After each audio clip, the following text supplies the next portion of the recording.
Se acabó, ya no basta con buenas intenciones. Un saludo gente, aquí RGF comentando para Crónicas Rojinegras, soy Blanquirrojas, nuevamente hablando de un partido de la selección, nuevamente empleando un tono bastante lúgubre, y es que aunque las matemáticas nos acompañen, bien sabemos que estamos fuera de la pelea hace rato, y que el cupo por el repechaje se lo están disputando Bolivia y Venezuela. Nuestra única función aquí va a ser la de espectadores de lujo, en una eliminatoria en la que iban 7 de 10 equipos. Llegamos a la última fecha con chances, pero es claro que este partido marca el final de una época en el fútbol peruano en la que la selección definitivamente dejó de ser una isla respecto a lo que pasa en el caído balompié nacional. Vamos a hablar del desarrollo del partido, de la previa y también de las conclusiones tan lamentables que entiendo yo vamos a compartir todos. Dejo la marca de tiempo en la descripción y sin más dilación comencemos. El rival al que nos íbamos a enfrentar hoy era Ecuador, la mejor defensa del continente, ya que solo recibió 5 goles en 16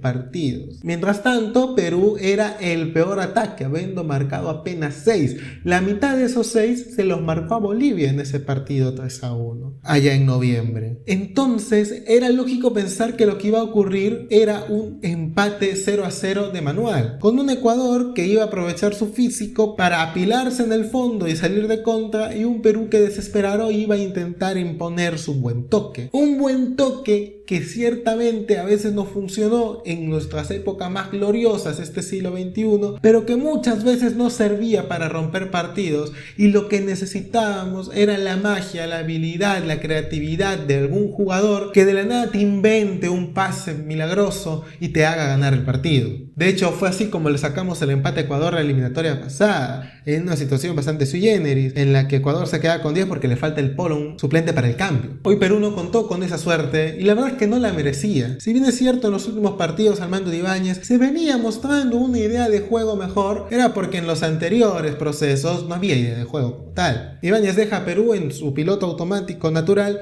y cuando él tuvo que meter la mano en los partidos anteriores nunca supo darle la vuelta. Sus cambios terminaban por empeorar el rendimiento de Perú en el campo. Repito, fue quien mejor lo hizo, pero tampoco es que tuviera la valla muy alta. Yendo a los otros partidos, en la previa de esta fecha de la eliminatoria, Bolivia le ganaba a Chile 2-0. Sabemos que Chile no pelea por nada, y ese triunfo altiplánico no hacía más que complicarnos todavía más las posibilidades. Había que ganar y golear sí o sí para intentar siquiera decir, oigan, estamos vivos, nos van a eliminar en Montevideo, no ahorita. Y aunque lo más probable es que nos terminen eliminando en Uruguay, futbolísticamente no tenemos chances ni hoy, ni ayer, ni desde el año pasado. Perú saldrá al campo con un 4-4-2, con Guerrero y Flores de doble punta y una defensa ya bastante conocida. Advíncula, Zambrano, Mercedes López, y un medio campo en el que tenías a Polo, tenías a Quevedo, tenías a Carrillo. 5 jugadores con potencial ofensivo, en un intento correcto por imponerse en el ataque, sabiendo que había que ganar sí o sí. Acierto de Ibáñez en el planteamiento del primer tiempo, ya que las situaciones de gol fueron bastante equilibradas. Ecuador estaba muy fluido en el campo, defendiendo y atacando, y a Perú se notaba que le costaba. Lograba generar las situaciones de gol,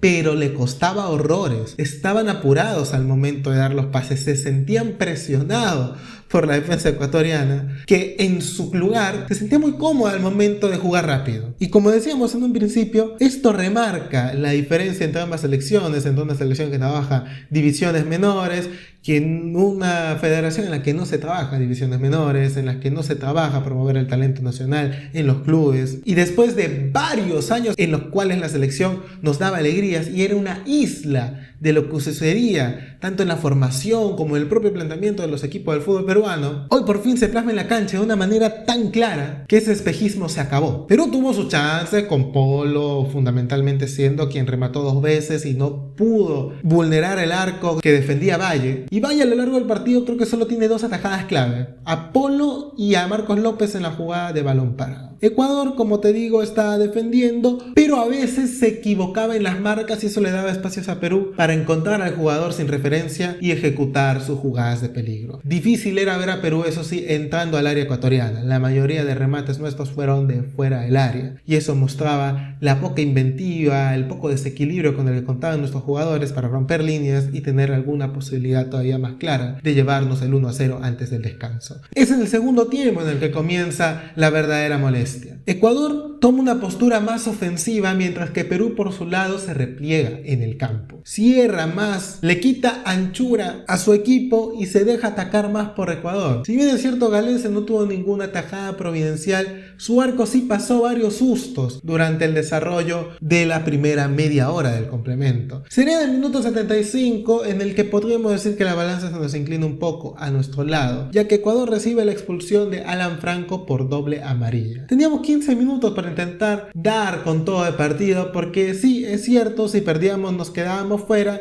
pero empatando, mira tú que era casi lo mismo que nada. Venezuela y Bolivia, que son los rivales, van a cerrar de local eliminatoria y mínimo se van a llevar un punto, así que había que ganar hoy sí o sí. Ibáñez, que ya había hecho entrar a Sone por Advíncula y Aquino por Tapia en unas sustituciones de hombre por hombre, misma posición, demora 10 minutos en introducir a Sergio Peña y a Luis Ramos. No introduce a Brian Reina, por ejemplo, que era el último jugador ofensivo que le quedaba en la banca, por ahí Quispe, que la verdad es que en la selección no lo hemos visto mucho. Intentar arriesgar, intentar proponer algo más, y demora demasiado en hacer los cambios Ibáñez, demora 10 minutos. Becachese por su parte apenas le expulsan al jugador y reacomoda a su equipo para que sea increíblemente más compacto, y lo peor de todo es que la única jugada de peligro que tuvo Perú desde esa expulsión fue el tiro libre que surge en consecuencia de la misma, que es el cabezazo de López del que les hablaba hace un rato. Luego de eso Perú no hizo nada. En todo lo que quedó de segundo tiempo, en esos minutos finales, se repartió la pelota con Ecuador y sus ataques fueron completamente estériles. Ni siquiera tuvimos ese último suspiro, esa última ¡ay, por qué no entraste!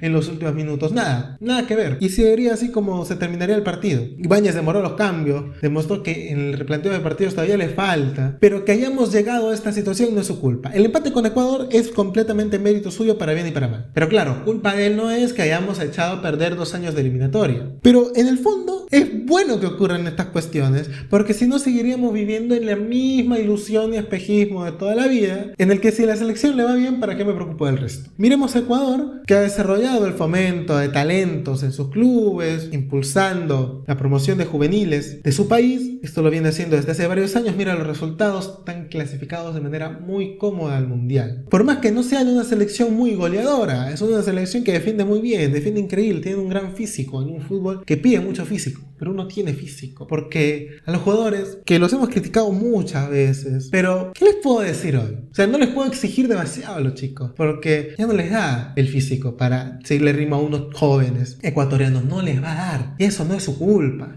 tampoco es culpa de Ibáñez, es culpa de una situación estructural crónica en la que nuestro fútbol está muriendo de a pocos, del mismo modo que esta selección, porque todavía no terminamos de dar el gatillazo final, porque luego me vas a decir la U pasó de ronda, Alianza pasó de ronda, Cienciano pasó de ronda, y mira tú que los equipos juegan con varios extranjeros. Entonces no es mérito de una formación de fútbol peruano, es mérito de una planeación individual de cada club, de cómo afronta su torneo y su temporada. No es un mérito de la federación, por si acaso. Y eso es a lo que yo quiero llegar. Son casualidades. Cuando Melgar pasó el 2022 hasta la semifinal sudamericana, era mérito solo de Melgar, no del fútbol peruano. Cuando Alianza es campeón de la pre-Libertadores, es mérito de Alianza, no del fútbol peruano. Cuando la U pasa octavos, es mérito de la U, no del fútbol peruano. Cuando Real Garcilaso, hace 12 años, clasifica cuarto de Libertadores, es mérito de Real Garcilaso, no es mérito del fútbol peruano, no hay una política colectiva. Los aciertos de los clubes son solo de los clubes, son chispazos de genialidad que surgen de alguna dirigencia individual. El fútbol peruano fenece de a poquitos, igual que la selección, que todavía no la podemos dar por muerta porque oficialmente sigue con vida. Pero ya sabemos que lo que se viene en septiembre será la crónica blanquirroja de una muerte anunciada. Eso será todo por hoy, gracias por escucharme y volvemos al modo rojinegro porque se vienen los partidos de Melgar en los que también hay mucho de qué hablar. Nos vemos posiblemente después del Melgar Boys. Hasta la próxima. ¡Chao!